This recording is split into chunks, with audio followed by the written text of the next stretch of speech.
Mayor preámbulo, hacemos contacto con nuestro primer entrevistado el día de hoy. Se trata del director general del FONATUR, del Fondo Nacional de Fomento al Turismo, Rogelio Jiménez Pons. ¿Cómo está, Rogelio? Muy buenas tardes.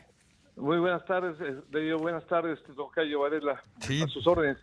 ¿Cómo vamos con el Tren Maya? Ahora pues se dio a conocer que va a haber otro cambio en cuanto a su trazo que concierne a Mérida, Yucatán, no va a entrar a la capital y bueno, no sé, quisiéramos que nos contaras por qué se le están haciendo tantos movimientos al trazo, si consideramos también que hace unos días pasó algo parecido en En Campeche. Campeche.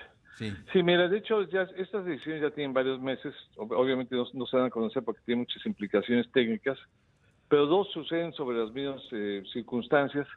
El problema, por ejemplo, en el caso de Mérida, mantenemos el trazo, había una desviación pasando Mérida por la parte sur, nos íbamos hacia, digamos, la parte oriental del periférico, porque había un libramiento por la parte sur, y después entraría por un derecho de vía donde pasaba el antiguo tren que entraba a la ciudad a través de las vías que existían del Mayab hasta lo que era la estación tradicional de principios del siglo antepasado, que era perdón, a finales del siglo antepasado, que es la zona de La Plancha, un lugar muy bien ubicado a 3 cuadras y media de Paseo Montejo. Pero por ciertas circunstancias, fundamentalmente por la cantidad de amparos que se iban a dejar venir a la hora de entrar por ahí. Hicimos el proyecto, era un proyecto muy bueno, era un proyecto de rescate de esa zona. Había un proyecto que hizo Enrique Norten de la estación, yo creo la segunda estación más importante de todo el Tren Maya, después de la de Cancún, pero la cantidad de amparos que ya están preparados para el momento que entramos nos iba a hacer perder mucho tiempo. Se va a hacer, no en esta administración, yo creo que en la siguiente administración, cuando haya circunstancias, porque evidentemente es un problema completamente artificial lo de los amparos, es una cuestión política y nada más nos íbamos realmente a perder tiempo y iba a ser un desgaste muy fuerte. Entonces es una pena que no entremos a Mérida, ya entraremos. Por el momento pasamos por el sur, la estación estará donde está la hacienda de Tellas, que está como a 10 kilómetros, menos de 10 kilómetros del centro, 8 o 10 kilómetros del centro, o sea, está bien comunicadas allá, no habría problema de comunicación. Y yo creo que ya después, ya cuando ya estemos en otra circunstancia política, no ahorita este tipo de movimientos políticos de que no nos meten amparos, pues ya implicaría menos desgaste y menos pérdida de dinero. Entonces, igual pasó en Campeche.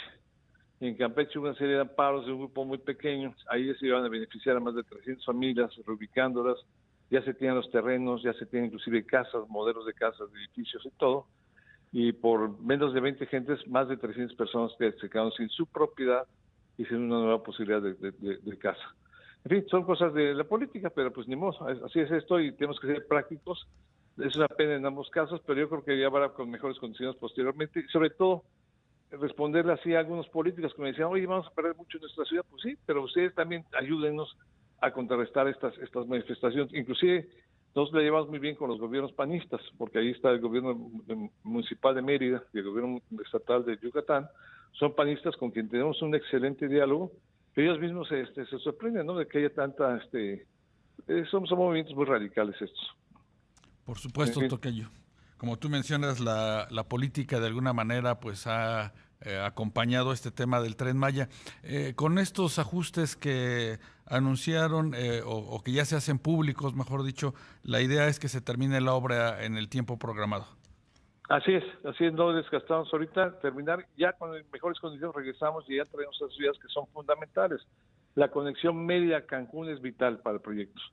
Entonces, ahorita pues, ahí no es tan grave porque la estación habría un sistema de comunicación entre la estación y el centro de ciudad que son 8 kilómetros, no es grave. De igual manera, en Campeche conectaríamos la estación con el centro de ciudad con un sistema de transporte. Pero sí lo deseable es siempre tocar los centros de ciudad para ese tipo de proyectos. Rogelio, también se dio a conocer en la semana la adquisición de una reserva cercana, pegada casi al Aeropuerto Internacional de Cancún, que va a servir para la construcción de lo que sería pues una de las terminales más importantes del tren en su ruta de Cancún a Tulum. Y Así platícanos de eso también, ¿no? Por favor. es un terreno muy bueno que nos llevamos bastante, una negociación bastante larga, un terreno estratégico para nosotros, que va a significar poder tener una superficie muy buena para equipamiento en torno a dos grandes infraestructuras. Todo el mundo sabe que el aeropuerto de Cancún es el aeropuerto que mayor número de extranjeros maneja en el país. Es un aeropuerto muy eficiente, maneja alrededor de 17 millones de pasajeros al año. En doble, o sea, son cerca de 30 y tantos millones de, de vuelos. Todavía tiene capacidad ese aeropuerto de crecer, independientemente de que se vaya a hacer el aeropuerto de Tulum. Este aeropuerto tiene una gran capacidad de crecimiento. De hecho, la parte turística está creciendo unas 25,000 nuevas llaves hacia el norte de Cancún. En fin, es un lugar muy estratégico. Entonces, ahí conseguimos un excelente terreno y es donde se va a fincar la estación aeropuerto de Cancún, que yo creo que se va a hacer con un equipamiento muy amplio, porque es una cantidad suficiente de hectáreas para hacer varias cosas que están ahorita procesándose, como la eventualidad de un nuevo centro de convenciones, un centro de espacio para exposiciones, aparte un centro de espectáculos. En fin, estamos viendo varias cosas en torno a este terreno que pueden ser posibles de crear este gran nodo de comunicación en esta zona. Claro. Tocayo, platícanos un poco sobre los costos de toda esta obra del Tren Maya. Tengo entendido que pues ya han comenzado a revisar los números en alza. Sí, mira, de hecho hubo una serie, el último año hubo muchas ampliaciones de los alcances. El primer gran ampliación es tecnológica, ¿no? El Tren Maya prácticamente la mitad ya es eléctrica, la mitad es de doble vía, cosa que antes no era doble vía, o sea, es una extensión mayor de tren.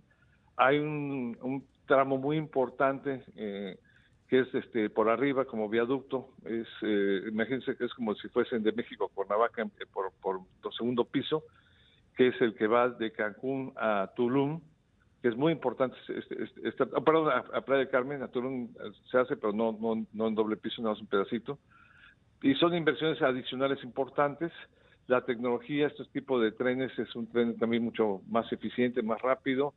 En fin, hay muchas cosas que han obviamente hecho incrementos en los costos iniciales. También nos está pegando obviamente el aumento del acero. Hoy tenemos revisiones importantes con respecto a algunos precios, porque el acero, como ustedes mismos lo han reportado, ha subido en todas partes del mundo. Es un commodity muy especial. En fin, y ahorita hemos pasado de 140 a casi un poco más de 200,000 millones por esta serie de ajustes que han existido, ¿no? El número de estaciones también ha aumentado, de 18 originalmente, ahorita ya con terminales y muchas cosas adicionales, estamos llegando casi a 30 entre estaciones y paraderos. Entonces sí, se ha ido aumentando el proyecto en sus alcances. ¿Qué tanto ha avanzado la parte precisamente del corredor Cancún-Tulum y cómo van las pláticas o la relación con los hoteleros? Porque precisamente ahorita que mencionabas la parte que tiene que ver con ese viaducto elevado, pues había ahí comentarios de las implicaciones que podía traer ese proceso de construcción pues ahora sí que en la cotidianidad de los trabajos y de las actividades turísticas en ese corredor de 120 kilómetros. Pues qué bueno que preguntas esto, Darío, porque sí, eso fue vital para una decisión fundamental. Nosotros originalmente estamos jalando, se puede decir, en los términos técnicos, con el proyecto de Black Rock, que era la ampliación de la carretera, que llevaba en medio, en el camellón, el tren, pero a superficie. Esto hubiese implicado muchas obras colaterales y está muy difícil. La gente hotelera que está pasando la crisis del COVID, ya estaba muy afectada por lo que se detuvo en 2020. El hacer una obra que se vivió con el socavón, hace poco 2 socavones que realmente pararon mucho el tránsito, en lo que nos entregan la obra, la carretera, porque ahorita esa carretera ya depende de Fonatur. Hubo un tiempo ahí de ajuste, se retrasó mucho la solución y vimos el efecto tan grave que puede tener en los aspectos económicos en ese tan importante corredor.